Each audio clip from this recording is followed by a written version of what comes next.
네, 여러분 안녕하세요. 대한민국 최고의 방송 스픽스에서 또 최고의 스픽스는 회사 이름이죠. 대한민국 최고의 방송 스픽스에서 역전의 용사들 여러분들하고 함께 합니다. 오늘은 4월 25일 금요일이고요. 지금 생방송 시작했습니다. 네, 박수 한번 치겠습니다. 이렇게 아무렇게나 하고 있습니다, 제가. 좋아요. 좋아요? 네, 이렇게 또 좋아요라고 말씀해주신 누구의 복심이신 걸로 알고 있는 네, 한민수 의원님 오셨습니다. 안녕하세요. 안녕하십니까? 환영합니다. 이렇게 환영 안 하는데. 아니 김지호 대변인 이렇게 좋아하는 건 처음 봤네요. 아니 의원님들 많이 또 오셨지만. 어려운 시기에 그 3년 동안 우리 한민수 의원님이 원외에 계실 때 당 대변인으로 그러니까 너무 열심히 하셨다고. 그냥 윤석열 정부와 대차게 싸우신 분입니다. 아 그렇구나. 예, 만약에 윤석열 탄핵 안 됐으면 어떤 식으로든 해코지를 당하셨을 겁니다. 나는 어떤 식으로든 해코지를 했을 겁니다. 이럴 줄 알았는데 해코지를 당했을 겁니다. 네, 김지호 대변인 어서 오세요. 반갑습니다. 그리고 그 옆에는 강수영 변호사님 오셨습니다. 안녕하세요. 항상 웃으시는. 네, 그리고 오창희 인권연대 사무국장님 안녕하십니까? 네, 안녕하세요. 안녕하세요. 요즘에 우리 오창희 사무국장님이 촌철살인을 많이 날리셔가지고 우리 스펙스의 정계한 대표가 불편해합니다. 지난주에 김땡땡 줄담배로 대박 났다고 그러니까. 칭찬하고 가셨습니다. 그랬어요? 너무 좋아하시던데요, 전 대표님이. 병원에서 김땡땡이 담배를 펴갖고 막 싫어한다. 그래서 내가 그 근거가 있는 말이에요. 제가 기억해봤잖아요, 그렇죠? 줄담배를 펴서 심신미약으로 국회 출석을 안 했어요. 심신쇠약. 심신쇠약. 심신미약 아니고 심신쇠약. 출석 사유서를 썼죠. 네. 우리 가방이가 출석 증인 세택했었거든요. 네네. 30일 날 방송장 청문회를 하는데 사실은 이제 증인 여야가 협의하잖아요. 근데 그 국민의힘이 무지막지하게 나오니까 뭐 잘됐다. 그냥 우리가 신청한 사람만 다 하자 해가지고 해버렸습니다. 과방이 요즘 너무 센 거 아니에요? 지난번에 박정훈 의원 건으로도 그렇고. 그 인간 얘기, 그 사람 얘기, 제가 네. 진짜 우리 김조 대변인 저랑 오래 알고 있지만 제가 사람 어지간하면 미워하지 않잖아요. 그렇죠. 근데 박정훈 의원은 좀 심해요. 그래요? 정도가 심해서 전 같은 그분도 뭐 기자를 했다고 하는데 같이 얼굴도 몰라요, 제가. 그러면 적어도 만약에 그분이 정치부 기자를 했다면 저를 모르면 제 자랑하면 간첩이에요. 그렇죠. 그렇기 때문에 그 제대로 기자했는지 모르겠지만 들어오기만 하면 성실하지도 않습니다. 아침에 잠깐 와서 네. 뭐 이렇게 뭐 찍고 나가는 듯한 그 주 단골 메뉴가 우리 대표님 아닙니까? 그러면 어지간해 듣죠. 그래서 제가 그 가방에 있는 국민의힘 의원들하고 이제 뭐 아는 분들이 있으니까 좀 어떻게 해보라고 하니까 그분들 힘들어하더라고요. 통제가 안 된다고. 통제가 안 된대요? 그래도 뭐 국민의힘에서는 엄청 실드 많이 쓰시던데. 누구예요? 박정훈이요? 네. 하는 척 하는 거죠. 홍준표 대구시장이 그렇게 얘기했습니다. 박정훈도 그렇게 정치하다가 퇴출당한다. 진짜? 네. 왜냐면 친한계니까 많이 싸워요. 홍준표 시장도 옳은 말을 할 때가 있군요. 근데 저는 우리 국회에서 법사위도 활동을 잘하지만 진짜 과방이 엄청나요. 아니 진짜 칭찬해주고 싶어. 깨알같이 어떤 콘텐츠를 만들어내요. 다 과방에 계신 우리 민주당 국회의원들 좀 스타 같은 그런 느낌도 들고요. 과방위원장은 최민희 최민희 위원장님하고 김현관 간사. 장님이 예. 대단해요. 그래서 맞습니다. 우리가 또 휘하라고 하긴 뭐하죠. 우리 조선 의원들 쫙 따라가지고 다 하고 있고 또 그 다음에 그 우리 우선에 정동영 의원님 계시잖아요. 정동영 의원님 진짜 대단하죠. 열심히 하세요. 진짜 열심히 해주시니까 네. 딱 중심을 잡고 그거 아시죠? 우리 정동영 의원님이 계심으로써 우리는 모든 걸 다 막을 수 있어요. 안건 조정위를 해도 최고령 그냥 다 할 수 완벽하게 돼 있는데 아니, 안 저쪽에서 그래도 할 수 있는 건 퇴장밖에 없어요. 그러니까 그렇더라고요. 그 김건희를 해서 이제 우리가 그 증인 채택했는데 불출석 사유서를 그런 식으로 좀 전에 말씀드렸습니다. 그러니까 과방위가 얼마나 세냐면 오늘 유일임 방심위원장. 건강상의 가만두면 안 이유로 그 건강이 까방이에서 조져서 그렇게 된 거예요. 너무 아파. 너무 세게 담그니까. 저 이제 런홍일, 런동관에 이어서 네. 런희림이 됐는데 런희림이 됐죠. 용서하면 안 됩니다. 저 무슨 그만뒀다 끝나는 거 그럼요, 아니고요. 당연하죠. 바로 수사해가지고 응분에 아니 왜 다른 기- 의원님들보다도 한민수 의원님 나오시니까 분위기가 너무 좋아. 다른데요. 그 기운 내셔서 제가 예. 지금 뭘 했냐면 조용히 앉아서 박정훈이 누군가 검색했어요. 찾아봤어요? 아니 이게 무슨 얘기냐면 저도 그래 뉴스 꽤나 지켜보는데 박정훈이 누군지 모르겠더라고요. 몰랐어요? 국장이 모르시죠. 그래서 얼굴을 보니까 얼굴은 본 것 같아. TV조선 뭐 여기 TV조선에서 있었던 뭐 이렇게 진행한 앵커 좀. 네, 앵커 어머 소리가 막 그러니까 나오네요. 존재감이 이래요. 네. 아 근데 뭐 저는 좋습니다. 뭐 의원들이 다른 말 할 수 다른 당이니까 할 수 있는데 그 전혀 그 회의를 진행 방해하거나 그런 의도가 아니면 왜 우리 멀쩡히 제1당 대표 걸핏하면 그거는 아주 극우적인 자기 지지층 자극하고 그거밖에 없어요. 그리고 그러니까 불성실하다는 말이요. 아침에 잠깐 그러고 하루 종일 없어요. 우리 정동영 의원님이 하셨어요. 옆에 우리 쭉 앉아 있잖아요. 그래서 네. 제가 의정 활동을 20년 이상 하는데 이렇게 매일 앉아 있는 초선 의원들은 처음 봤다고 했어요. 저희들한테. 우리 너무 민주당 칭찬을 많이 하시더라고요. 칭찬하시는 거예요. 근데 저쪽은 수도 7명밖에 안 되는데 거기다 불성실까지 합니다. 없어요. 아니 근데 솔직히 제가 국민의힘 의원이라면 여기 나가기 싫을 것 같아요. 여기는 민주당만 있는 게 아니라 조국혁신당하고 개혁신당 또 이준석 의원까지 가세해가지고 결정적일 때는 뭐 네, 항상 이렇게 한 표를 13대 7로 던지시더라고요. 저희들이 해결을 합니다. 그러니까 예. 어쨌든 한민수 의원님 나오시니까 분위기 너무 다르다. 맨날 나오셔야 되겠어요. 감사합니다. 진짜 다릅니까? 네, 자 크랜베리님께서 우리 오창익 인권위원장님은 TV조선을 안 보시니까 당연히 그 사람 모르나 봐요. 이러셨는데. TV조선이 있다는 건 압니다. 근데 오늘 저는 사실 한민수 의원님은 보고 있어요? 그냥 그동안은 대강 봤는데 오늘 얼굴을 직접 옆에서 바로 옆에서 처음 보니까 너무 잘생기셨네요. 와. 분위기가 다른 이유가 이유가 있으면 말씀하세요. 근데 약간 한준호 의원님하고도 조금 비슷하긴 한데. 우리 한준호 의원하고 제가 같은 집안이기도 하고 그러니까 같은 한씨. 친하기도 한데 집안 얘기하면 제가 우리 블루파크 있잖아요. 네. 당에서 하는데 나갔는데 우리 진행하던 김성애 의원님이 지지난 거예요. 저한테 갑자기 막 한덕수 의원이 어떻게 생각하세요? 그날 잠을 못 잤어요. 같은 제가. 하시라서? 경기를 일으켜가지고 한덕수가 뭡니까 한덕수가? 한민수 의원 한덕수 의원이라고 잘못 부르는 거죠. 한덕수를 계속 욕하다가 김성애 의원이? 네, 그러다 이럴 저한테 수가.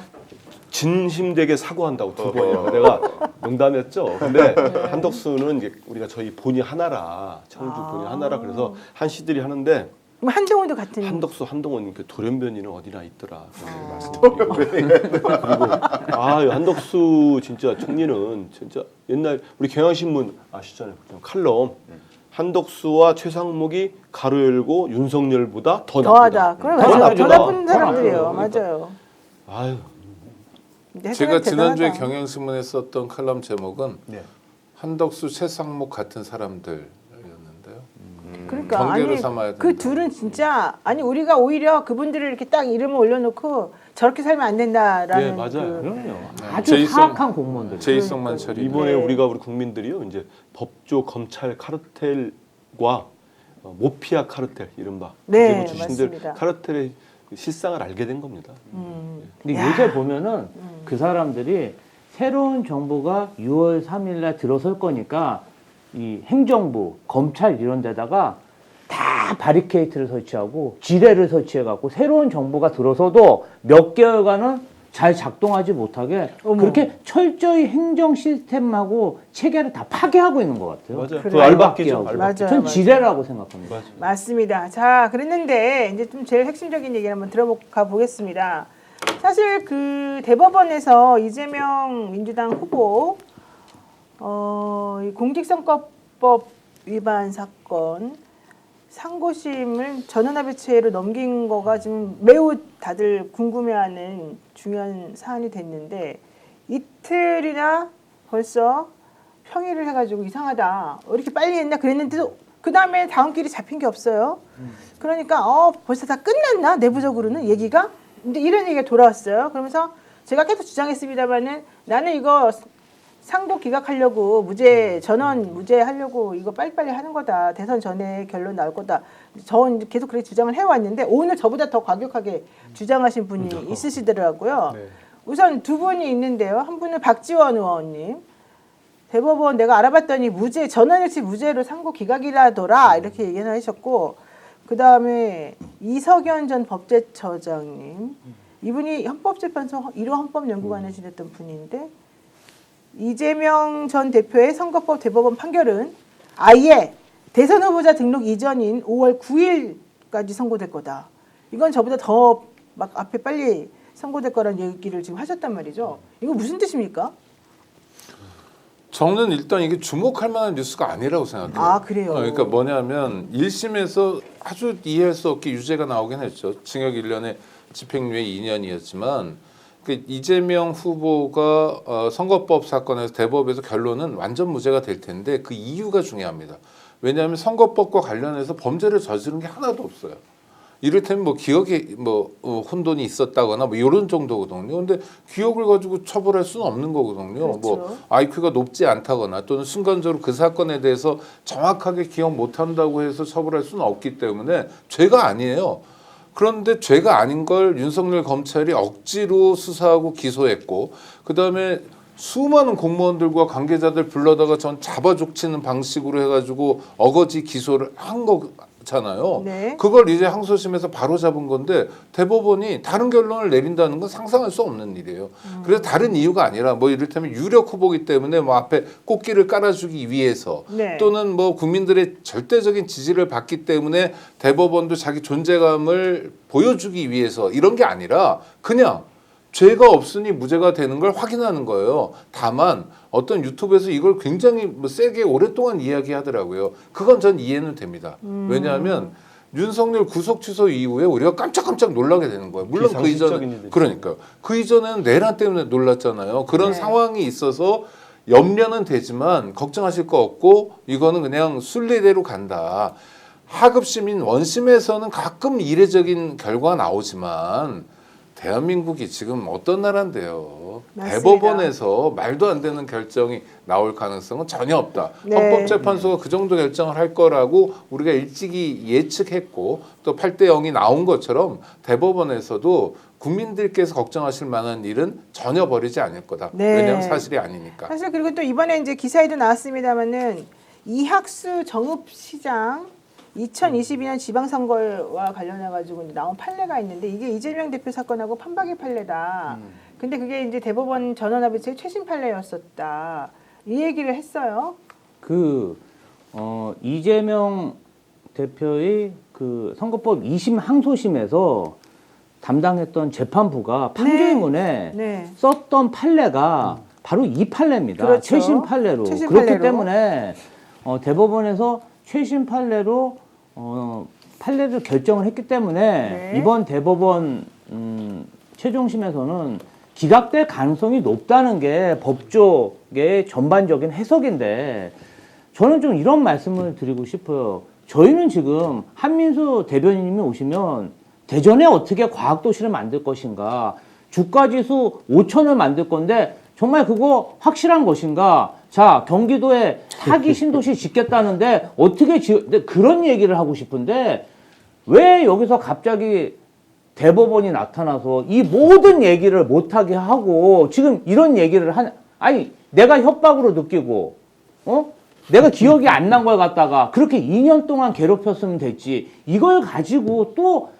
전국의 핵으로 이 이슈를 올린다는 것 자체가 그 법관들 진짜 사법부에 좀 저는 아주 그냥 좀 흉계가 있다 그렇게 생각해요. 그렇게 존재감을 보여주고 싶습니까? 그리고 솔직히 말해서 당사자 미안하지도 않습니까? 지금 재판을 일주일에 4개, 5개 받고 또 대선 후보로 전국 돌아다니고 당사자 얼마나 괴롭겠어요. 저는 좀 더 이상 이거는 좀 아니다. 저는 제가 여태까지 혹시라도 이재명 후보가 사법부에서 탄압을 받을까봐 재판부 한 번도 비판한 적 없어요. 근데 왜 지금 갑툭튀로 나와가지고 정치의 시간에 사법부가 끼냐 이거죠. 전 이건 잘못됐다고 생각합니다. 그러니까 빨리 끝내주려고 그러는 거예요.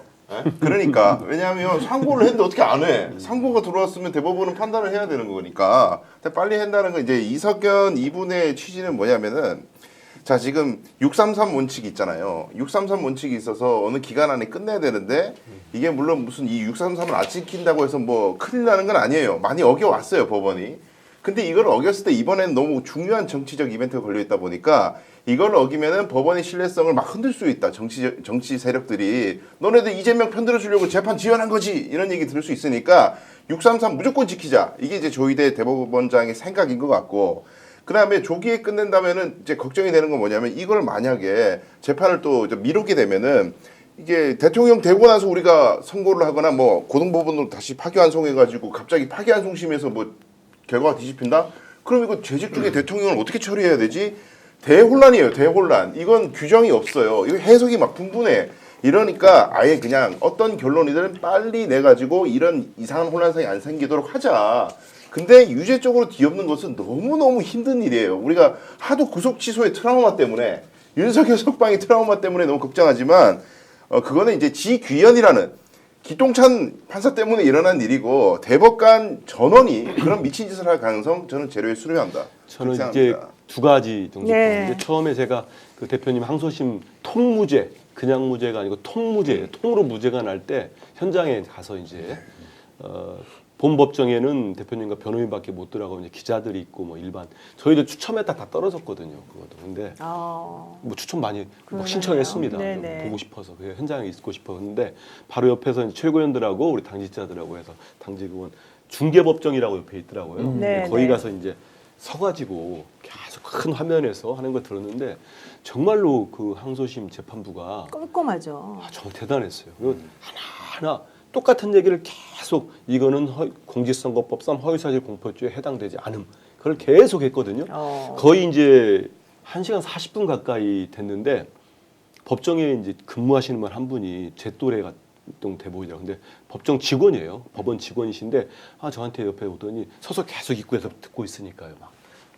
의원님 잠깐 얘기 좀 할 수 있고 보니까 제가 이제 TV 나와서 안다고 하면서 이분이 완전 무죄납니다. 그러는 거예요. 이제 끝나기 직전이긴 했지만 저도 뭐 그 정도 감은 있지만 너무 좋아하면서 이 법원 직원이세요. 제가 이름까지 말씀 못 드리겠습니다. 본인 소개를 저한테 하더라고요. 그래서 1심 때는요 30분밖에 안 했어요.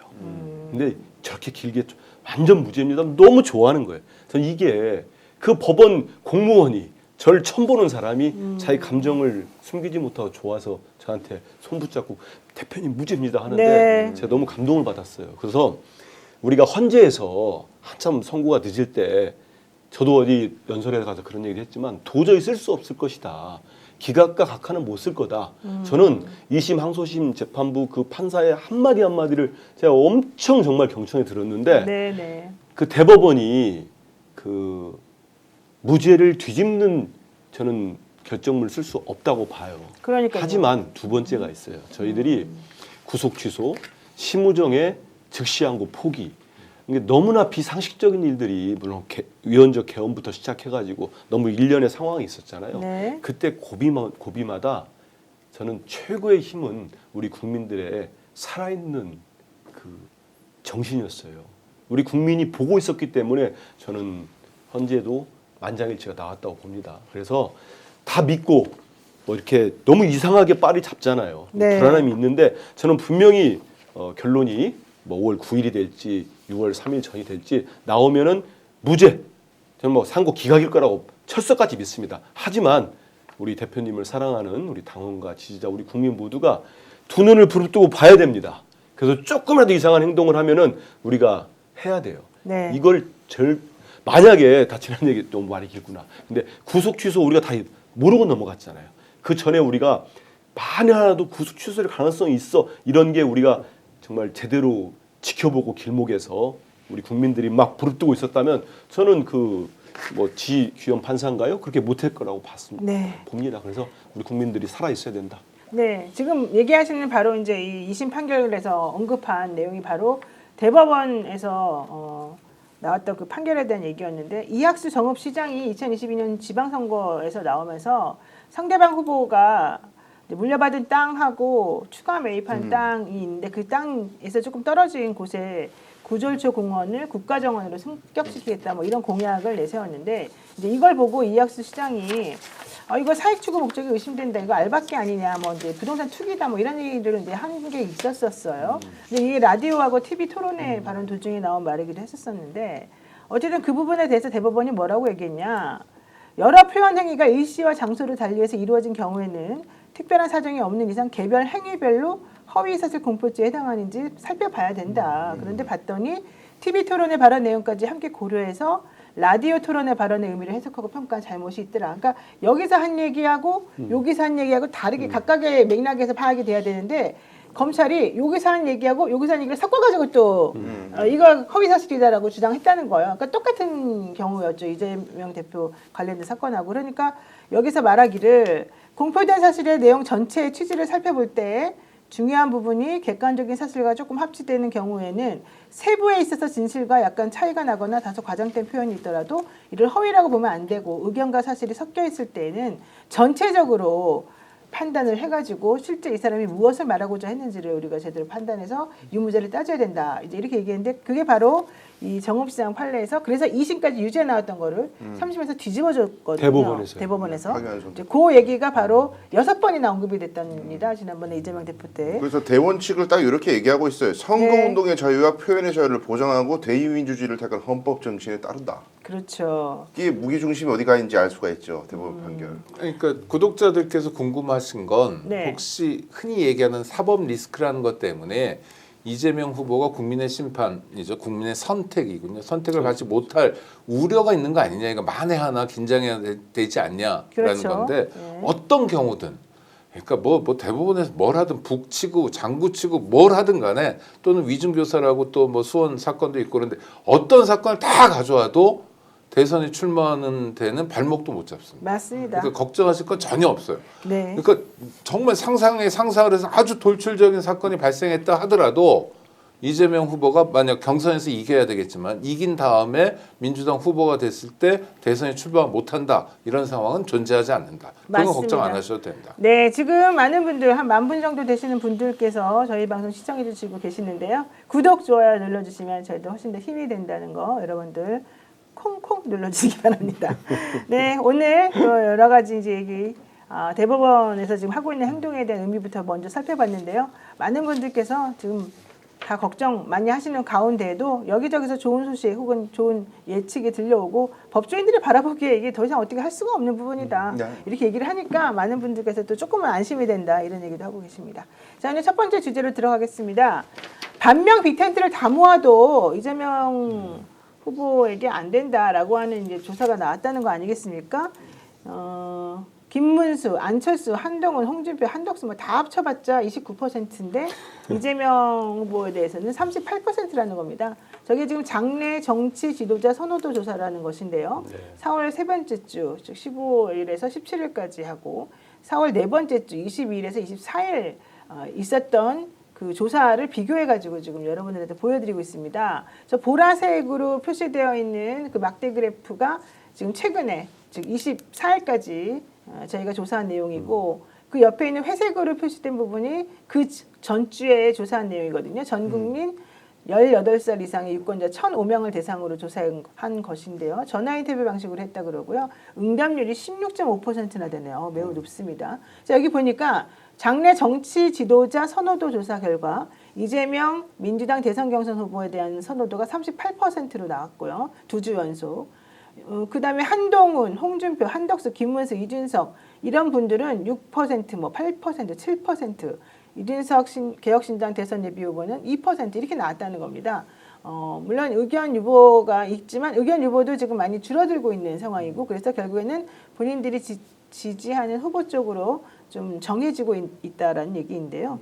결과론적으로는 반명 빅텐트라고 하는 게 존재하지 않는다. 뭐 이런 얘기도 사실 나오고 한덕수 후보 지금 6%로 떨어지고 있는 걸 보면 저번엔 7%였는데 이제는 점점 많이 떨어졌어요. 점점 떨어질 것 같습니다. 그러니까 저기 한덕수가 누군지를 알려주는 데이터입니다. 뭐냐면 한덕수는 지금 대통령 노름하잖아요. 그렇죠. 뭐 어디 가서 울기도 하고 뭐 온갖 데를 다녀요. 먹고 다니더라고요. 시장 가서. 그다음에 저 지난 3년 동안 안 했던 걸 갑자기 지금 막 하고 그래요. 외신 인터뷰도 하고 어쩌고저쩌고 네. 국회 나와서 시정 연설도 하고 뭐 자세도 자기가 좋아요. 이제 대통령 됐어요, 그러니까 이제. 아니 네. 이제 표 계산을 하면서 부지런히 움직이는 거예요. 그런데 정치라는 게 사실 그 사람에게 카메라가 얼마나 오느냐 의 싸움이기도 하잖아요. 네. 지금 가장 주목받는 사람은 한덕수거든요. 어쩔 수 없습니다. 국무회의도 해야 되고 뭣도 해야 되고 뭣도 해야 되고 그러니까 그럼에도 불구하고 이 사람이 일주일 만에 밑으로 떨어졌어요. 계속 떨어지기만 해요 이제는. 그러니까 아니 올라가야 되잖아요. 그렇게 많이 설치고 노출되는 다녔으면. 거예요, 그죠. 그런데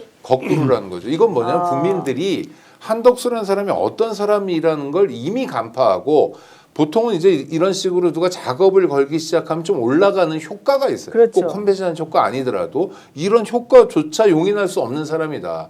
아이고 그냥 제 이속만 차리는 오히려 정치 평생 하던 사람보다 더 정치적인 나쁜 의미에서 정치꾼이구나 몰입이구나라는 심판을 받고 있는 과정 같아 보여요. 그렇구나. 네, 지금 보니까 한국갤럽, 국민일보가 이제 의뢰해가지고 했던 것 같은데 여기 보면은 양자 대결을 지금 확인을 해봤어요. 그랬더니 이재명 대 김문수, 이재명 대 안철수, 이재명 대 한동훈, 이재명 대 홍준표, 이재명 대 한덕수 이렇게 했는데 결론적으로 보면은 이재명 대표는 다 최저가 52%, 그다음에 최고가 56%, 그리고 저쪽 후보들은 다 35에서 38% 사이에 이제 머물러 있군요. 그래서 결과적으로 아무것도 이제 안 될 거라는 거는 뻔한데 한덕수 총리에 대해서는 처음에 좀 약간 뭔가 좀 새로운 뭐가 있나 해서 사람들이 좀 관심을 가졌던 것 같은데 이제는 점점 그 사람이 잘못된 점이 드러나니까 더 이상은 이 사람에 대한 기대를 하지 않는 것 같고 이제 매국노 나라 팔아가지고 자기 대선 후보 되려고 하냐 이런 생각이 사실 우리들에게 더 많이 그렇죠, 각인이 그렇죠. 되고 있어서 제가 봤을 때는 오히려 좀 더 안 좋아지는 것 같아요. 그런데 바로 그 내용이 하나가 있습니다. 한덕수 총리 마늘 파문이라는 게 있었거든요. 당시 보도 영상 한번 보겠습니다.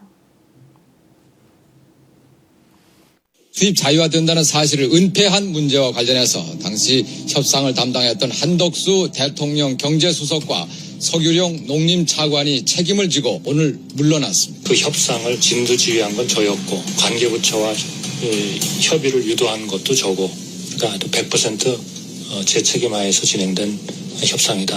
국민께 떳떳하지 못할 협상을 협상이랍시고 해왔던 자가 이제는 대미 관세 협상에 앞장서고 있으니 정말 어처구니가 없습니다.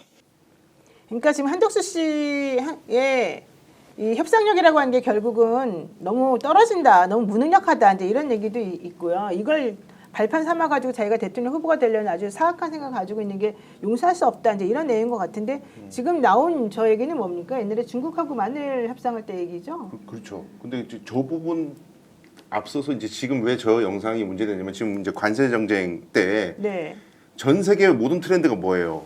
협상을 미루자 아닙니까? 미국하고 협상하지 말자. 왜냐하면 트럼프의 전략이 겁을 확 줘가지고 야 내가 겁 줬으니까 너 내 말 들으면 좀 봐줄게. 그래서 이제 여기 들어와 이렇게 하는 건데 지금 응하지 않잖아요. 그러다 보니까 우방국, 낚일 것 같은 것들, 제일 호구, 우리나라, 일본 이런 국가들부터 먼저 자꾸 협상을 빨리 하려고 그러잖아요. 네. 근데 미국의 반응을 보면 한덕수가 굉장히 협상을 속도전 있게 밀고 가는 것처럼 얘기하고 있어요. 미국에서 그런 얘기가 나와요. 그러니까 이제 자기의 정치적 입지나 이런 이속을 위해서 협상을 또 이상하게 해가지고 국익에게는 심각한 손해를 끼치는 행위를 한다. 근데 그게 전례가 있더라. 이런 얘기가 되는 거죠. 그러니까 2000년대에 우리 정부가 중국하고 마늘 관세율 협상했죠. 그 협상할 때 우리가 기존 30%에서 315%, 315%까지 이제 30%에서 315는 100 이게 뭡니까? 10배인 10배죠, 거잖아요. 10배, 네. 이렇게 이제 올렸어요. 이게 우리 마늘 농가를 보호한다고 중국산 마늘의 관세율을 10배를 갑자기 올려버려서 뭐 마늘 농가한테는 좋을 수도 있었겠지만 문제는 그 다음에 중국이 우리들한테 보복 관세를 이제 매겼죠. 휴대폰, 중국 측이 한국으로부터 수입하는 휴대폰 및 폴리에틸렌 수입을 중단하겠다. 근데 실제 그 규모는 우리가 중국으로부터 수입하는 마늘의 규모의 50배였다는 얘기입니다. 그러니까 사실은 대로 주고 말로 받은 이제 이런 상황이 되어버렸는데 근데 그때 여기 협상을 주도한 사람이 그쵸, 바로 이 한덕수라는 문제는 거예요. 뭐냐면요. 이제 그 당시에 한덕수 총리가 외교부에 통상교섭본부장이라는 직함이 네. 있고 그 직함일 때 했는데 통상교섭본부. 그렇죠. 지금 저기 이제 청와대 경제수석으로서 김대중 대통령 때였을 거예요. 근데 이걸 숨겼다는 거죠. 이 협상 결과를. 세이프가드 연장을 다 꽁꽁 숨겨놓고 있다가 문제가 불거지니까 본인이 뭐 지금 뭐 다 책임지는 것처럼 책임 안 질 수가 없죠. 당시 한덕수 경제수석하고 농림부 차관하고가 둘이 이제 옷을 벗었어요. 근데 이분이 얼마나 위험하냐면 지금 말씀하신 것처럼 그 미국에서는 벌써 한국이 최선의 안을 갖고 왔다 이런 식으로 아주 되게 만족스러운 물론 뭐 그게 부풀리는 것도 있을 수 있겠습니다만은 그렇게 하고 있고 이 한덕수 총리가 그 유력한 언론과 외신과 인터뷰한 거 보면은 이의를 제기하지 않겠다 이런 얘기를 했어요. 그러니까 이상한 사람이에요. 그리고 네. 방위비 협상도 지금 할 일이 없거든요. 협상이 타결돼 가지고 발효돼서 30년까지인가 유지가 되는데 이걸 협상의 카드로 혹시나 새 정부가 쓴다면 모를까 이거를 먼저 뭐 할 수 있는 것처럼 이건 카드가 아닌 겁니다. 그래서 이건 매국적인 행위예요, 사실상. 그러니까요. 지금 매국적인 행위를 하고 있고 제가 어제군요, 어제. 제가 그래서 1인 시위를 하러 갔거든요. 우리 김민석 최고위원 하는 거 딱 들고 갔는데 조금 제가 8시 보통 30분에 출근한대도 30분에. 그 세종 정부 종합청사에 한덕수가 지나간다고 해서 제가 8시 14분에 도착했어요. 조금만 더 일찍 가서 있으려고 딱 서서 딱 이러고 있는데 그 경찰관들이 있죠, 헌부 경찰관들이 네. 딱 오더니 뭐 민망한 표정. 그래서 왜 그러세요? 그랬더니 의원님 1분 전에 들어갔어요 그러더라고. 한덕수가 피한 거야. 그렇군요. 한민수 온다고 한덕수가 도망간 거야. 이거 그걸 보고 김성애 의원이 한덕수 의원이 그랬으니까 그 전입니다. 그 전이고 그 전인데. 잡아야겠다.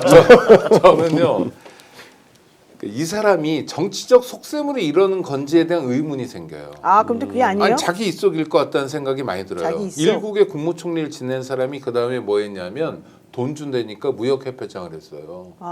무역협회장 하면서 번개 3년 동안 23억 원입니다. 진짜 논란이 좀 됐었죠. 네. 그리고 업무 추진비만 1억 7천만 원 썼고요. 1억 원짜리 호텔 피트니스 회원권도 주고 그랬어요. 그러니까 이 어마어마한 대접이거든요.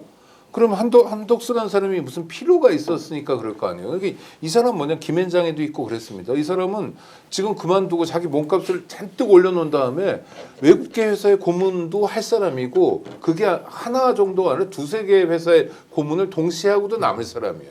지난 주에도 말씀드렸지만 신고한 재산이 87억이고 그 중에 50억 정도가 예금으로 있고 현찰로 있는 사람이에요. 욕심이 끊이지 않는 사람인데 마지막까지도 한 푼이라도 더 벌려고 하는 것 같아 보여요. 그러니까 오히려 자기 몸값을 쫙 올려놓고 그 여러 가지 이제 기업이나 이런 데서 뭔가 조금 그렇죠. 근데 돈을 특히 벌려고. 미국계 기업을 통해서 돈 벌 속셈 아닌가 싶어요. 이렇게 의심하는 게 한덕수에게는 모욕적이지 않아요. 굉장히 일관성이 있어요. 자기 입속만 차린 점에서 잘했다는 점에서. 어쨌든 한덕수 씨는 예전에 그렇게 통상교섭본부장 할 때도 우리나라에 꼭 알려야 되는 중요 정보도 사실은 알리지 않고 정보에도 숨기고 자기 혼자 제 멋대로 막 마늘 수입 자유와 물꼬도 마음대로 터버리고 이제 이런 잘못된 점이 있는데 이번에 아까 말씀하신 게 바로 이제 오늘 새벽 6시쯤에 한미 2+2 통상협의 결과 관련된 내용이 마치 우리들에게 뭔가 잘 된 것처럼 사실 얘기하고 있는데 사실 그게 아닌 것 같다. 되게 또 불안한 뭔가가 있을 것 같다. 왜냐하면 실질적으로 이 7월 패키지라고 하는 게 이제 여기서 얘기가 됐다는데 2+2 협상에서 이 7월 패키지가 뭔지를 설명을 우리에게 안 해주고 있다는 겁니다. 지금 이게 미국하고 합의했다고 하는데 그래서 실제 그 패키지가 뭔지 우리는 불안한 상태인데 미국에서는 한국 사람들이 참 최선을 가지고 와서 너무 고맙다 이렇게 좀 얘기를 하고 있기 때문에 이번에도 또 그와 똑같은 행동을 지금 벌이고 있는 거 아닌가 이런 걱정한다는 거죠. 그러니까 그런 것들이 네. 내란 적폐들, 내란 잔당들이 새로운 정부가 들어섰을 때 제대로 일을 할 수 없게 정말 지뢰를 깔아놓고 있다. 네, 맞습니다. 뭐 협상 타결은 못하겠지만 협상의 시작을 대한민국의 국익에 반하는 것들을 쫙 이렇게 미국에 제안해놓고 다음 정부가 들어왔을 때 협상을 할 때 얼마나 난항을 겪겠습니까? 그러면 국민적으로 실망도 많이 할 거잖아요. 미국은 미국대로 또 야 그때 이렇게 얘기했는데 왜 이제 와서 이렇게 얘기해? 얼마나 어렵겠어요. 이러한 매국적인 행위들을 한덕수 일당들이 하고 있고 저는 한덕수가 누구의 보좌를 받고 있냐 이것도 한번 따져봐야 돼요. 윤석열 내란 잔당의 보좌를 받고 있는지 네. 김앤장 변호사들의 조언을 받고 헌법재판관들을 임명하고 있는 건지 이것도 이제는 한번 따져봐야 된다. 지금 국민 세금으로 사실상 대선 행보를 하고 있지 않습니까? 네. 그럼 심판이 대선 후보로 이렇게 거론되는 게 역사상 이런 일이 있습니까? 정말 모렴치한 일들을 하고 있어요. 맞습니다. 그러니까요. 그 두 가지만 진짜 한덕수에 대해서 꼭 지적해야 되는 것이 지금 약팔이들이요 시장에 약을 팔 때 제일 기다리는 게 뭐냐면 한 명만 딱 사길 걸려라. 바라요. 한 놈만 사면 한 명이 사면 그 군중들이 군중 심리에서 우르르 산다고. 그렇지. 트럼프가 지금 한 놈만 제발 좀 협상해가지고 우리랑 빅딜 딱 해서 패키지로 막 묶어가지고 짜잔 미국의 국익이 이렇게 되고 막 이런 거를 딱 물꼬를 트기를 원하는데 지금 다른 나라에서 아까 제가 말씀드렸지만 미룰 핑계를 막 가진 핑계를 찾거든요. 우리에게 네. 너무 좋은 핑계가 있어. 아 지금 대통령이 탄핵으로 날아가가지고 나는 권한대행이다. 나는 민주적 정당성이 없다. 표 한 표를 못 받은 사람이기 때문에 내가 국가의 운명을 좌지우지하는 이런 협상을 할 권한은 없고 다음 정부가 되면은 그때 협상하겠습니다. 조금 기다려주세요. 이런 너무 좋은 핑계가 있잖아요. 근데 이걸 거꾸로 뒤집고 지가 빨리 안 돼? 그럼 완전히 매국노지. 맞습니다. 네. 가을이아님께서 한민수 의원님 응원합니다. 강북을 화이팅입니다. 이랬었는데 와, 아마 우리 강북을에 계신 감사합니다. 네, 하여튼 감사드리고요. 지금 한덕수 씨는 어쨌든 내주 한 30일 정도의 사임을 하고 5월 초에 국민의힘에 입당을 해서 뭐 단일화에 들어가겠다 이런 주장을 하고 있는 것 같습니다. 과연 여기에 지금 홍준표 씨하고 지금 서로 무슨 딜을 하고 있는 것으로 사실 보이는데 홍준표 후보 이제 김어준 씨하고 매불쇼에도 나가고 싶다 뭐 이런 얘기 지금 하고 있어요. 네, 어이가 없어갖고 그래서 이재명도 품어야 되겠다 뭐 이런 얘기도 지금 하고 있고 이거 어떻게 된 겁니까? 누가 누굴 품어요? 모르겠어요. 아니, 그러니까 지지율 뭐 6, 7, 8%에서 맴도는 고만고만하고 기억나는 거는 온통 악담밖에 없잖아요. 아 오늘도 어우. 보니까 뭐 난리였던데요. 뭐니 그러니까 깐족거린다고. 아, 네, 진짜? 아니, 사람이 그러지, 둘이 왜 아니 그러지? 그러니까 저는 그냥 그걸 통해서 이렇게 뭐 누군가의 지지를 15명이라도 확보한다 이건 좋은데 많은 사람이 보잖아요. 특히 자라나는 어린이 청소년도 보잖아요. 그럼요. 굉장히 안 좋아요. 유력 정치인이 그 당대표 몇 번 했고 대선 몇 번 나왔고 지금도 대구 현역 시장 아닙니까? 이런 네, 사람이 네. 이러는 건 정말 나쁜 짓인데 나쁜 짓을 반복하고 있어요. 그래서 우리 정치를 정말 희화화시키는 거거든요. 우리 정치가 해결해야 될 문제가 얼마나 많습니까? 대한민국이 지금까지 잘해왔다가 내란 또 검사 독재 정권 만나면서 뒤뚱뒤뚱하는 게 많거든요. 앞으로 산적해 있어요 문제가. 우리 공동체가 해결해야 될 문제, 뭐 자살률 줄이자, 출산율 어떻게 해서 정말 어려운 난제들이 있는데 이거를 애들 뭐 유치한 개그도 아닌 거로 만들어 버리는 거. 이건 정말 범죄예요. 맞습니다. 청년 어쩌고 얘기하는데 지금 청년들이 느끼는 소외감이라든지 정말 꿈도 찾기 어려운 난 내 한 몸 운신하기도 정말 힘들어 죽겠다 숨쉬기도 어렵다라고 이야기하는 청년들이 얼마나 많은데요. 그 청년들 모욕하는지. 아니 홍준표 씨 정말 이렇게 하지 마세요. 왜 이래 진짜. 이게 홍준표 시장이 이 이야기하게 된 맥락이 그 청년의 꿈이라고 네. 자기 그 커뮤니티 있잖아요. 자기 맨날 한 줄 그 댓글 다는 거기에 진짜 청년이 묻는가도 알아봐야 돼요. 예, 근데 그거. 거기를 아닌 것 제가 같아. 사실은 자기네가 쓰는 것 같아. 거기에 정말 좋은 자료가 많아요. 자문자답 같아 본인이 쓰고. 아니 근데 거기에 이 홍준표는 자기가 글을 썼다 많이 지운단 말이에요. 썼다 지웠다. 페이스북에 올려놓고 논란되면 지우고 게 엄청 많아요. 홍카콜라. 근데 정말 청년의 꿈이 좋은 건 뭐냐면 그걸 다 캡처해서 올려놔. 또 좋다고. 우리 홍카콜라 또 시원한 얘기했다. 그래서 제가 거기 또 들어가가지고 회원으로 가입해서 좀 실시간으로 보려고 노력을 해봤는데 이거 되게 까다롭더라고요. 요건이. 회원 가입이요? 예, 실적이 많아야 돼요. 글 실적도 많아야 되고 하여튼 활동을 많이 해야 돼. 하여튼 어려운데 거기에 청년의 꿈에 꽤 현명한 사람들이 있어요.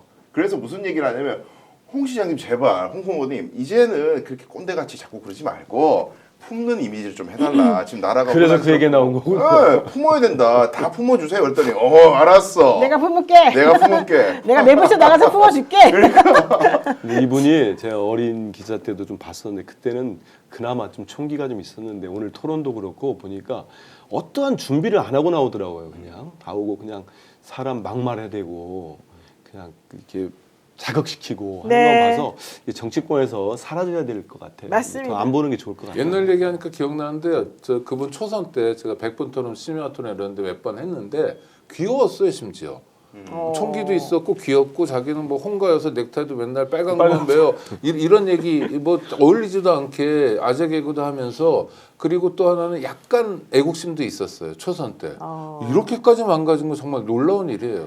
정치 K72 오래 하면 안 되는 네, 사람. 됐습니다. 반면교사 삼아야 돼요. 네, 사람이 반면교사. 변하면 안 된다. K72님께서 한민수 의원님 민주당에서는 왜 최상목 한떡수 협상에 대해서 아무것도 안 하나요? 국민들 걱정 안 해도 되는 거 맞습니까? 민주당 다 대책이 있는 거겠죠? 이렇게 그럼요. 물어보셨습니다. 이번에 그 저희들이 가기 전에도 불러가지고 가기 전에 불렀어요? 예, 그 저기 좀 한 뒤로 그랬더니 왜냐하면 그 관가에서 우려했던 것들이 이번에 가서 좀 일본과 비교되는 뭐 예를 들어서 그런 네네네. 것들하고 한덕수가 그걸 명분 삼아 할 거였는데 그거는 뭐 일단은 좀 봐야 될 것 같고요. 좋습니다. 한덕수는 그 본회의장 나와서 들어보니까 저 다 있었잖아요. 우리 침묵 시위하기로 해가지고 갔는데 정말로 뭐가 쓰였더라고 사람이. 아, 평소와 다른 눈에 보이는 게 없군요. 네, 목소리 톤을 막 올리고 이게 누군가가 한 거야. 그 정리님 그 영상 써가지고 나중에 우리가 출마할 때 써먹을지 모르니까 톤도 그 안철수 씨가 한번 목소리 이상하게 해가지고 왔잖아요. 네, 그때 그거 딱 그랬었죠. 망했잖아요. 똑같아. 아까 목소리 높이고 막 하는데 중증 난각병이더라고. 중증 중증 난각병. 난각병. 이거는 그 치료가 안 돼. 알겠습니다. 이거 저는 제가 볼 땐 네. 완전 못합니다. 자, 요번 또 요 얘기 한번 해보겠습니다. 김계리 변호사, 나는 개봉된 변호사다. 아하. 나는 윤석열을 윤버지로 생각한다. 아버지처럼 생각한다. 이분이 이번에 무슨 윤어게인 신당 창당한다고 배의철 변호사랑 손을 잡더니만 이상해진 것 같기도 하고요. 안정권 씨하고 통화한 내용이 공개가 됐습니다. 근데 그 통화 듣고 사람들 전부 다 기절할 뻔했잖아요. 아우, 나 어떻게 이렇게 자연스럽게 모든 단어와 문장에 욕이 다 들어가 있어요. 모든 문장에 욕이 있어. 모든 아니 문장이에요. 욕을 또 찰지게 하더라고요. 아니, 근데 이거 자연스럽게- 저는 스픽스가 원망스러운 게 왜요? 방송 준비하려고 제가 찾아서 들었거든요. 그 첫 번째 포인트 안정권이라는 사람을 제가 오가다 몇 번 봤는데 이 사람 진짜 저질이거든요. 욕 되게 많이 하고 이 사람도 원래 말 함부로 하죠. 뭐 아주 굉장히 거칠지. 정도 이상인데 네. 이 양반이 점잖아요. 그 사람하고 얘기할 때는. 네, 그래서 의도된 거다 이거. 그렇죠. 네, 둘이 안정권이 통화이고요. 김계리를 보내려고 하는 거구나. 평소에 김계리보다 더 센데 하고 같이 대꾸를 안 하잖아요. 그렇죠. 아주 점잖게. 그래서 안정권이 머리를 쓰네. 이거 하나 받고 두 번째 포인트는 변호사가 뭐 대단한 직업은 아닌데 노 변호사 보면서 할 수밖에 없습니다. 진행자에서. 노 변호사님도 혹시 그런데 그게 아니라 저는 그리고 욕은 잘 못합니다. 이분이 마흔도 넘은 분이잖아요. 근데 이 정도인가? 아니 그러니까 지금 윤석열 옆에 김건희가 남아 있을 것 같고 거긴 심신세역이고 그거 말고는 김계리 정도가 남아 있다는 건데 야 정말 검사 독재 정권의 말로가 뭔지를 보여주는 네. 아주 희귀한 네. 장면이에요. 자, 한번 놀랐습니다. 들어보겠습니다. 들어보니까 이거나 어나운스 할 만한 것 다만 이제 돌아가는 상황상 이 아닌데 윤상현 이런 약간 그건 제 생각이에요. 근데 그냥 저는 그게 말이 안 된다고 생각하는 거죠. 아니 이삿짐 나르고 있는데 무슨 윤상현이랑 거기서 4시간을 얘기해.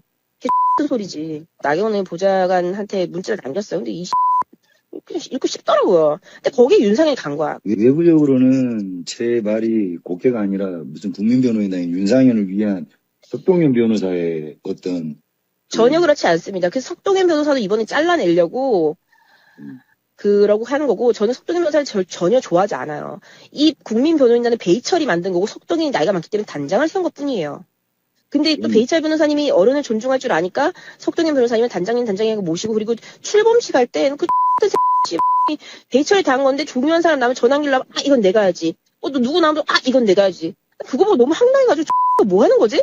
그리고 내가 지금 여기 가면은 윤상현이니 뭐니 지금 이 조심스러운 한국의 윤상현이 내가 윤어게인이 적통자 하고 있는데 내가 거기에다가 힘을 실어주는 꼴. 이게 아침에도 제가 이걸로 방송했는데 우리 스픽스 시청자분들이 왜 삐처리 하냐고. 왜 삐처리? 네, 저 생방에서 댓글이 얼마나 올라오는지. 그래서 여러분 제가 음식으로 정리를 해드리면은 주로 나온 단어들이 식빵과 견과류 잣, 식빵과 잣, 개가 먹는 잣, 뭐 요 정도로 정리하면 될 것 같아요. 아유, 정말. 저런 것들은 왜 다 서울의 소리에 갖다 바치는 거야. 이명수 기자가 진짜 안정권 씨하고 나도 친해요. 야, 아니 이거 아니 대단한 친구들이네. 내가 저게 어떻게 이명수한테 가게 된지를 이명수에게 직접 들었어. 그래요? 네. 솔직히 저거는 우리가 누가 딱 보더라도 안정권이가 그러니까. 김계리 녹취했다고 먹이려고 봐야죠. 사실은 이제 한 거라고밖에 생각이 안 들잖아요. 네. 김계리 씨는 그것도 모르고 막 다 갖다 바친 거예요. 나는 윤상현이 어쩌고 뭐 석동원이 어쩌고 이러고 막 배우차만 좋아하나 봐 지금 그러니까. 근데 어쨌든 그거를 안정권 씨가 자기 개인 유튜브 방송이 있대요. 거기다 이제 올려서 이거를 사람들하고 얘기를 하면서 방송하면서 그걸 올렸대요. 그냥 그대로.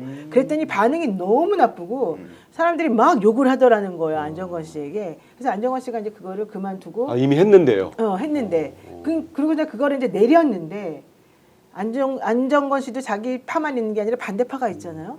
안정원 씨가 하는 방송에서 그 반대파가 그거를 그대로 다 녹음을 해요. 아하. 그래가지고 그거를 서울에서 이명수 기자에게 제보했고요. 제보를 한 거래요. 왜냐면 뭐였구나. 안정권이 이재명 대표가 개항에서 처음 출마할 때 그거 막 따라다녔잖아. 그때 나타났어. 안정권이 맞아. 티를 맞춰 갖고 온 거야. 몇 명이서. 그래서 이재명 지지자라고 하고 다니면서 맞아. 막 자기들끼리 욕을 욕하고. 하면서 개항을 6시간 그때 돌아다녀 완전 갖고요. 역적 역으로 그렇게 해서 저희가 좀 있죠. 선관위에 마타도 고발해 갖고 안정권이 그때 처벌 받았어요. 그 안정권이라는 사람이 문재인 대통령 퇴임 이후에 사자 앞에 가가지고 평산마을 몇 가가지고. 시비를 갖다가 쌍욕하던 사람 아니에요? 우통 벗고 그러니까. 거기서 계속 욕하던 근데 이 사람이 사람이 그 안정권이에요. 윤석열 취임식 온 사람 아닙니까? 맞아요. 맞아요. 그 누나도 그 있고요. 유튜버. 그 누나도 뭐 거기 누나가 기용됐다고 대통령실에 채용됐었다가 뭐 퇴사했던가 그랬을 또 거예요. 잠깐 들어가 있었던. 근데 저는 이 영상 보면서 10자 미만의 한 문장에 욕이 저렇게 많이 나올 수도 있구나 하고 안정권 같은 사람이 볼 때도 김계리가 더 이상 있으면 안 되겠구나 이 사회에. 그렇지. 그래서 저걸 녹취해가지고 안정권이 볼 때도 김계리가 사람이 아닌 거예요. 그죠? 그렇죠, 그거 아닌가요? 그렇죠. 그래서 저거를 해가지고 이렇게 뿌린 거 그러니까 아닌가 이게 싶어요. 맥락이요. 일단 이런 것 같아요. 지금 윤호개인 신당을 창당하려고 설쳤잖아요. 배이철, 김계리가 설쳤는데 화들짝 놀라가지고 국민의힘이 말렸잖아요. 안 돼, 지금 때가 아니야. 근데 윤석열은 처음에는 뭐 한번 해봐 그랬다가 분위기 안 좋으니까 좀 말렸다고 하는데, 근데 문제는 뭐냐면 핵심 포인트는 윤상현도 하지 말라고 말렸다는 거예요. 윤호개인이. 욕 많이 먹더라고요. 보니까. 그러니까 이제 쌍욕이 나오는 게 아니 이때까지 지는 구구 세력한테 와가지고 전환길 나오면 전환길한테 붙어먹고 정강훈 나오면 정강훈한테 붙어먹고 우리한테 붙어먹고 막 여기저기 다 붙어먹으면서 지가 해놓고. 윤호개인의 적장자라고 해놓고 이 자식이 우리 신당 만들려고 하니까 하지마 이 개자식 이렇게 된 것 같아요. 맥락이. 그렇구나. 거기에서 나온 욕들이군요 지금. 네 그렇죠. 그러면서 이제 뭐 나경원 욕도 하고 근데 안정권이 석동현 욕도 하고. 안정권이 이렇게 담근 거는 진짜 완전히 사회적으로 담그다니 이분이 좀 표정 미안해 돌려버렸네. 김장을 아예 담궈버린 거는 어떻게 된 거냐면 이게 네. 이제 변호사로서의 생명은 탄핵 심판대 없어졌잖아요. 김계리가 누가 저 사건을 맡기겠어요. 누가 봐도 정치인으로 간다고 생각했거든. 개몽됐으니까. 그렇죠. 개몽돼서 정치인으로 가려 그랬는데 이번에 욕의 대상이 윤상현, 나경원 비서관이에요.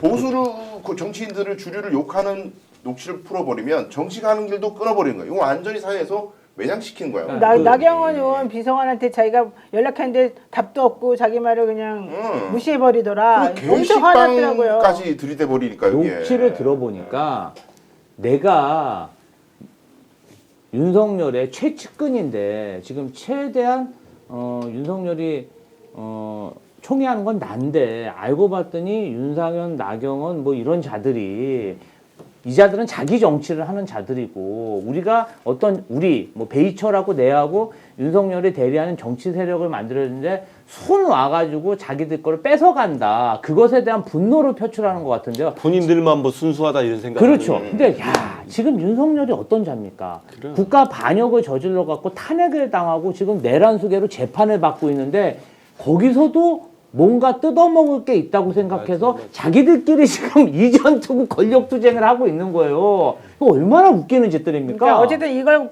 통해서 알 수 있는 거는 우선 김계리 변호사가 이걸 정말 잘한다. 그다음에 애기 엄마가 그러면 안 되겠다. 그 얘기 하고 싶었던 거고 저보고 준호리님께서 노 변호사도 같은 변호사인데 개몽된 사람처럼 욕 잘하시나요? 그랬는데 저는 욕을 딱 아는 게 하나가 있습니다. 제가 제일 잘하는 표현은 어이없다, 뭐 미쳤다 이런 얘기 잘하고 그다음에 GX로 하는 거 하나 잘하고요. 나머지는 사실 저는 잘 못하는데 저런 걸 보면서 야, 저 사람은 왜 저렇게까지 분노가 차 있고 저렇게까지 저렴한 욕을 저렇게 마음대로 사용할까 좀 우리 놀라긴 했어요. 김조 대변인 얘기한 거는 핵심인 네. 것 같아. 그래서 서로 뜯어먹고 있는 거예요. 윤석열이라는 광인 하나 놓고 맞아요. 그냥 서로가 또 거기서 사리사욕을 취하고 있는 겁니다. 정강훈도 마찬가지고. 맞습니다. 그러고 있는 어쨌든 그 욕 잘한다는 게 하나의 우리가 알게 된 거고 두 번째 제일 중요한 건데 자기네들끼리 지금 내분이 일어났다. 그렇죠. 지금 국민의힘하고도 싸우고 있고 자기네들끼리 지금 이 상황에서 어떻게 방향을 잡아야 될지 모르고 특히 젊은 청년들을 이용해가지고 그들을 뭔가 모멘텀으로 삼아서 뭔가 해보려고 지금 하고 있는 것 같고 매우 부적절한 일이 벌어지고 있다. 세 번째, 윤석열 주변에 사람이 진짜 없구나. 그러니까 다 떠났구나. 이걸 알 수 있습니다. 윤석열의 최후가 네, 최후가. 이렇게 볼품 없다는 걸 보여주는 거고요. 그렇지. 요즘 국힘의원들이 전화 안 받는데. 그러니까 네, 그리고 뭐 한마디로 하면 유유상종이죠. 그러니까 정말 말종 같은 사람들끼리 노는구나 저러고. 맞습니다. 야, 저런 사람들이 최고 권력자고 최고 책임자였다는 거. 그냥 듣는 것만으로도 우리는 부끄럽잖아요. 어떻게 저렇게들 살지? 아, 정말 어휴. 정말 윤석열 씨 마지막에 올린 사진이 배의철, 김계리와 같이 밥 먹는 식당에서 밥 먹는 사진이었잖아요. 참 그 안타까 되게 없어 보이더라고요. 예, 없어 보인 네, 사진이었죠. 맞아요. 근데 그게 그 저기 동대구역 앞에 있었던 막 보수 집회 이런데 제가 집이 대구니까 가보면은요 엘리베이터 타고 이렇게 올라가다 보면 제가 엘리베이터 한번 같이 탔거든요. 공교롭게 백화점 자식 데리고 갔다가 태극기 들고 저 빼고 다 태극기 들고 있는 사람들이 꽉 찼어 엘리베이터에. 나이 드신 분들이죠, 대부분. 아, 젊은 사람도 있었어요. 30, 40대도 있고 있었는데 네. 이 사람들이 서로 그 자기 근거 유튜브가 다 있더라고요. 와. 웬만한 TV 자기 이름 옆에 TV가 다 있고 서로 얼마나 욕을 하는지. 아 거기에서도요? 네, 거기서도 자기끼리 욕하고 싸우고 자리 갖고 싸우고 왜 네가 앞에 있냐, 왜 나한테 안 비켜주냐, 뭐 이게 보니까 하여간 잔치상에 먹을 게 조금밖에 없으니까 뜯어먹을 게 조금밖에 없으니까 그렇죠. 역시 많이 싸우는구나 그런 생각이 듭니다. 네. TMARE 탱갈님이 나보고 쌍욕을 해달라고 그러는데 나한테 왜 이런 걸 시키는 거예요? 이거는? 저 잘 못한다니까요. 그리고 그런 거 하면 안 됩니다. 예. 김계리 변호사님 진짜 조심하세요. 워낙 적들이 많은 거예요. 아무하고나 막 하지 마시고. 자, 지금 우리 판민수 의원님 뭐 잠깐 이거 비춰주세요. 괜히 놓고 가가지고 치워도 되는데. 제가 읽어드릴게요. 자, 농협계좌 301-0326-8727-11번 301-0346-8727-11번 농협계좌입니다. 국회의원 한민수 후원회이고요. 한민수 TV도 하시잖아요. 예, 지금 한민수 TV 많이 구독해 주세요. 구독자가 어떻게 됩니까? 지금요 37,000명. 오, 아니, 많은 거 아니에요, 진짜. 많은 게 아니에요? 그럼요. 제가 어. 그 정도 숫자는 정말 그러니까 많이 구독해 주세요. 오늘 밤 5만 갑니다. 아니야, 보니까, 진짜죠? 네, 보니까 한 의원님이 네. 당일을, 그러니까 대변인으로서 가장 얼굴을 많이 알리고 그러는데 네. 자기 일이 아니라 당일을 하다 보니까 자기 일, 자기 장사, 자기 정치, 자기 TV는 많이 못 챙긴 것 같아요. 그러니까. 굉장히 적은 거죠. 이 정도 정치적 역할을 하는 분이 37,000이라는 건. 근데 전 평가합니다. 부장님 그러면서. 감사합니다. 아니 사실 그렇게 느껴져요. 네. 아니 왜냐하면 정치인 아이고. 중에서 자기 것만 열심히 챙기는 사람이 있는데 그러지 않았다는 거죠. 네. 한민수 TV 여러분 지금 조금 시간 되시니까 좀 눌러주시고 구독해주시고 좋아요 눌러주시면 좋을 것 같습니다. 명명백백님께서 부드러운 한민수 의원님 그다음에 엄브레드님께서 한민수 화이팅 이렇게 말씀하셨는데 어쨌든 여러분들께서 구독하고 좋아요로 한민수를 응원하고 있다는 걸 좀 보여주시면 정말 좋을 것 같습니다. 그리고 지금 버퍼가 심하다 그러시는데 아이고 이거 어떻게 해야 되나? 우리 지금 137만 구독자를 보유하고 있는 스픽스 TV가 이렇게 버퍼가 심하다니 정말 죄송스럽게 생각합니다. 잠깐 나갔다 오시면 훨씬 낫습니다. 예, 네. 다른 영상 눌렀다가 다시 오시면 훨씬 낫습니다. 예. 근데 또 어떤 분들은 버퍼가 없다고 하시는 분들도 계셔서 잠깐 나갔다 오시거나 조금 환경을 좀 조율해 보시면 좋을 것 같고요. 자, 이 세 번째 주제 한번 보겠습니다. 검찰 김건희 도이치모터스 사건 재수사 결정을 했는데 디올백에 대해서는 그냥 항고 기각을 해버렸어요. 기각했죠. 예, 그리고 김성훈 차장 드디어 김성훈과 이광우 본부장 드디어 대기 발령이 됐습니다. 아유 오늘 좀 속 시원한 얘기가 좀 많아요. 정말 이상한 사람들이 계속 이 문제가 있었는데 자 김건희 재수사 관련해 가지고 이재명 후보가 한 얘기가 있습니다. 한번 들어보겠습니다.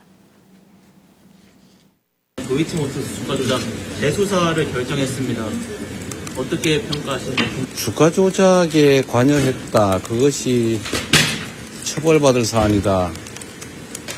이거 전 국민 중에 모르는 사람이 누가 있습니까?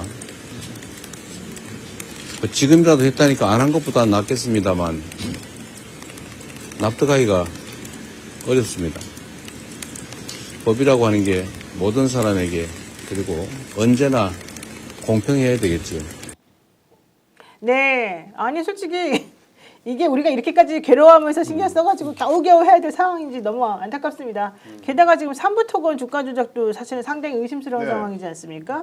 이러니까는 지금이라도 아는 것보다 낫습니다만 너무합니다. 이런 말을 안 할 수가 없네요. 주가 조작이라는 게 은밀한 범죄인데 우리 그렇죠. 귀에 들리는 거 말고 다른 범죄들은 없겠냐라는 아. 물음을 제기할 필요가 있고요. 네. 검찰이 대선판에 김건희라는 재물을 아마 올려놓을 것 같아요. 자기들의 권한을 계속 가려면 검찰청을 지키기 위해, 검찰을 지키기 위해서 그럴 것 같은데 문제는 다만 여태까지 문제됐던 것, 그냥 좀 국민들이 알만한 것에서 어정쩡하게 멈출 가능성이 굉장히 높습니다. 그러니까 제대로 수사하거나 그러지는 않을 거고요. 제대로 파헤치지 않고 대충 봉합하는 정도. 그래서 검찰 선배인 윤석열에게도 예의를 갖추고 그리고 국민들에게도 우리가 그렇게 호구는 아니다. 뭐 이런 걸 보여주는 그런 수준에서 멈출 것 같아서 굉장히 걱정스럽고요. 아. 이거는 국회에서 많이 논의했고 또 결정한 바대로 김건희 특검을 통해서 오늘 발의를 발의했습니다. 네, 정말 제대로 파헤쳐야 됩니다. 맞습니다. 제가 오늘 검찰 내부에 이제 평검사들하고 좀 이야기해봤거든요. 네. 어떻게 생각하냐고 이거. 그리고 뭐 진짜 이거 수사하려고 하는 거야. 헐리우드 액션이야 뭐야? 네, 이렇게 물어봤는데 그랬더니. 물론 윗동네에 있는 것들을 평검사들이 다 알지 못하겠지만 어린 네. 것들이. 근데 이제 하는 얘기는 일단 이거예요. 자, 지금 특검 발의가 임박했다는 걸 알고 있었다는 거예요, 검찰이. 그러면 재기 수사 명령을 내려가지고 야, 검찰이 수사하고 있잖아. 뭐 또 특검을 하냐고. 기다려. 이런 명분을 깔려고 하는 거 아닐까. 그리고 시간 되게 끌 거다. 김건희 소환 임박한 것처럼 얘기하지만 한참 걸릴 거다. 시간 끌고. 시간 번다. 네. 두 번째는 네. 지금 특검법에 나와 있는 게 도이치모터스 주가 조작 말고 14개가 더 있어요. 무지무지한 명태균도 있고 건진도 있고 다 네, 넣어놨습니다. 이거 통합이야. 김건희 명태균 네. 게이트 통합 특검이에요. 예. 여기에 뭐 그 양평 고속도로 휜 것도 있고 뭐 다 들어가 있어요. 완전 종합 풀 패키지거든요. 근데 이렇게 검찰이 하나 이제 뼈를 주고 살을 취하는 것처럼 야 이마마 이거 먹고 떨어져 약간 이런 느낌으로 하나 하고 있다. 우리 검찰은 공명정대해. 이런 헐리우드 액션 하는 걸 것 같다라는 게 평검사들 생각이에요. 하나의 제가 만난. 저는 뭐 근거 관측이 설득력이 좀 있는데 네. 결국 그래서 우리가 분명히 확실하게 잊지 말아야 될 건 지금 검찰총장은 심우정이다. 아, 맞아요. 윤석열을 풀어준 심우정이다. 그거는 본질이 변하지 않거든요. 대표님 말씀처럼 뭐 안 한 것보다는 나을 수 있겠지만 지금 여러 가지로 보면은 뭐 명품백 저기 그건 기각시켰지 않습니까? 네. 이미 뭐 6천만 원짜리 다이아몬드 목걸이 의혹까지 나오고 있는 상황이기 때문에 결국은 지금 검찰은 뭐 여러 가지 수를 쓰잖아요. 문재인 전 대통령 갑작스러운 벼락 기소도 마찬가지고 여러 가지 수를 쓰고 전국을 좀 혼란스럽게 만들고 하려고 하는데 우리 국민들이 속질 않잖아요. 그래서 네. 오늘 우리가 발의한 특검법으로 해서 다 밝혀야죠. 그리고 절대 속아서 안 되는 거예요. 검찰이 뭘 해보려고 하지만 윤석열 검찰이다. 절대 변하지 않고 아까 대표님 끝에가 말씀하셨잖아요. 이 정권에서 윤석열 정권에서는 오로지 윤석열, 김건희, 최은순 앞에 가면은 검찰권이 작동을 안 했어요. 우리 이재명 대표 민주당에 와가지고는 기소가 남용되고 수사가 남용됐잖아요. 그게 검찰 독재 정권이다. 그거는 변하지 않는다. 절대 믿어서는 안 된다. 네, 맞습니다. 근데 사실 이제 검찰이 이렇게 해봤자 이제 어차피 이제 특검으로 가는 것은 기정사실화가 돼 있고 이 특검을 지금 처리하는 거는 대선 이후에 한다는 거 아니겠습니까? 어떻게 됩니까? 구체적인 타임테이블은 저희들이 말씀드리기가 조금 곤란하지만 아무튼 좀 오늘 발의했다. 그리고 네. 이제 법사위 통과는 5월에 좀 있을 겁니다. 그러니까. 네, 그러고 나서. 저는 민주당에서 이 검찰, 그 법 왜곡죄, 국가폭력 시효 방지죄, 그리고 이 검찰 진짜 이 내란이랑 검찰 범죄에 대해서는 사면을 제한하는 것도 한번 생각해 보셔야 될 거라요. 이 맞아요. 자들이 사면해주면 안 됩니다. 이 자들이요 진짜 겁이 없어요. 지금도 그렇게 했잖아요. 예. 아까 우리 노 변호사님 얘기했지만 김성훈 경호청 차장, 이광호 본부장 그 영장 맞고 검찰이 그냥 대놓고 했잖아요. 영장 맞고. 겁이 없어요. 왜 그러냐? 그 포렌식 하면 다 나오는 거 아닙니까? 그 연결고리가. 근데 이제는 더 이상 안 되죠. 이제 한 40일도 안 남았는데. 네. 예. 자, 어쨌든 이제는 좀 뭔가 희망이 보이는 것 같습니다. 점점 이 내란 동조 세력들이 힘을 잃어가고 있는 게 딱 눈에 보입니다. 저는 그래서 우리가 계속해서 등을 부릅뜨고 이 상황을 지켜보고 그럼요. 대한민국을 바로 세우기 위해서 노력하면 다 해결이 될 거라고 생각하는데요. 나라라 두더지님 오국장님 말씀 들으러 왔다고 특별하게 또 가족인가 봅니다. 따님인가? 나는 이런 거 할 때부터 우리 가족 아니에요라고 하는 사람을 봤어도 자기 가족이라는 사람 참 한결같이 그렇게 말씀하시더라고요. 겸손하기까지 하세요. 너무 하늘으로 감사하시네. 한 점 부끄러움이 없으신 분이야. 왜 그러는 거예요? 자, 그리고요. 한미스 TV 구독했다고 다들. 진짜 네. 감사합니다. 네. 그 와중에 김지호 TV도 같이 구독했다고. 아유 감사합니다. 아, 저는 우리 김주호 대변인 이름 붙어 있는 거 딱 보고 여기 오면 다 붙여주는 줄 알았어요. 제가 가지고 다니는 겁니다. 그러니까요. 네, 정말 여러분들 이 정말 이 천진난만하다 그래야 되나 이분들은 어찌하면 좋겠습니까? 여러분들 오늘 버퍼링 너무 심하셔가지고 속상하신 분들 많았는데요. 인터넷 비교원에 한번 문의를 해봐야 되겠습니다. 저희가 네, 아까 어떤 분이 스픽스 인터넷 비교원 연락해서 10기가로 바꾸라고 지금 그러시는데 보겠습니다. 또 준호리님 슈퍼챗 보내주시면서 건희 씨에게 힘내라고 탬버린 보내면 모욕죄로 잡혀갈까요? 괜찮네. 괜찮답니다. 한번 보내줘 보시고요. 자, 최대 128만 원의 혜택을 놓치지 마십시오. 인터넷 TV 신규 가입 시 혜택의 최대 48만 원, 휴대폰 구입 시는 최대 50만 원, 정수기 렌탈 시는 최대 30만 원 혜택이 있습니다. 알뜰폰이나 휴대폰을 새로 구매하지 않고 현재 사용 중인 휴대폰의 통신사만 변경해도 최대 30만 원 혜택이 있습니다. 23년 동안에 60만 명 이상이 가입을 했는데 지금 한 건도 이 보안 사고가 없대요. 근데 SK 지금 보안 사고 나가지고 난리가 나지 않습니까? 네, 해킹 때문에 유심을 공짜로 바꿔준다고 하는데 그것도 보통 일이 아닙니다. 자, 983억 원 이상의 현금 사은품을 인터넷 비교원에서는 지급을 했었고요. 실제 8억 원 이상의 보증보험도 가입이 되어 있기 때문에 혹시라도 문제가 될까 염려하지 않으셔도 된답니다. 100% 현금으로 사은품을 지급하고 있고 타사보다 만약에 적은 사은품을 받을 경우에는 차액 150%까지 보상해 준다고 하고요. 현금 이외에도 55인치 삼성 TV로도 선택이 가능하고요. 지인 추천하시면은 지인 한 명당 4만 원권의 모바일 상품권을 지급한답니다. 1670-2571, 1670-2571 혹은 네이버에서 인터넷 비교원 검색하신 후에 상담 신청하시면 될 것 같습니다. 그리고요. 목포 경영푸드에서 5월 가정의 달을 맞이해 가족과 함께 드시라고 달콤한 과일을 아주 저렴하게 가져왔습니다. 꿀참외 하고 애플 청포도를 같이 구성으로 넣어봤는데요. 19,900원밖에 안 합니다. 달콤하고 맛있는 성주 꿀참외 그리고 아삭아삭한 식감이 일품인 애플 청포도 1+1 구성으로 보내드리고요. 무료 배송이라고 합니다. 가정의 달을 맞이해서 아주 당도가 매우 좋은 과일들만 섞어가지고 여러분들께 보내드리는 거니까 한번 맛보시고요. 진짜 경영푸드 제가 고구마도 시켜봤는데 제일 맛있었습니다. 제가 그동안 먹어본 고구마보다. 그러니까 아마도 당도를 특별히 이렇게 검사해서 하는 그런 또 특별한 비법이 있나 봅니다. 가정의 달 여러분들 행복하시길 바라고요. 우리 방송에 광고해 주시는 이 기업들에게 항상 제가 감사의 말씀 드리고 우리들도 이런 기업들 많이 응원해 줘야 대한민국이 잘 살 수 있지 않나 생각이 듭니다. 근데 노 변호사님 진짜 광고도 정성스럽게 잘 하시네요. 저는 광고에 대해서 특별히 더 관심 진짜 많이 믿음이 가졌어요. 가는데요. 사면은 사 먹어야 될 것 같아요. 고맙습니다. 네, 오늘 와보시니까 어떻습니까? 너무 화기애애하고 또 네. 좋은 분들하고 같이 하니까 너무 행복했습니다. 네, 저희들 모두 다 같은 생각인 것 같습니다. 오늘 금요일인데요. 여러분들 오늘 조금 마음 좀 편안하게 가지시고 조금 여유를 가지셔도 될 것 같은 그런 금요일 주말 불금입니다. 좀 행복한 밤 되시기 바라고요. 저희는 또 다음 주에 뵙겠습니다. 고맙습니다. 감사합니다. 감사합니다. 오늘 방송 어떠셨습니까? 마음에 들었다면 구독, 좋아요로 스픽스를 응원해 주십시오. 여러분들의 구독, 좋아요는 가장 큰 힘이 됩니다. 스픽스 구독, 좋아요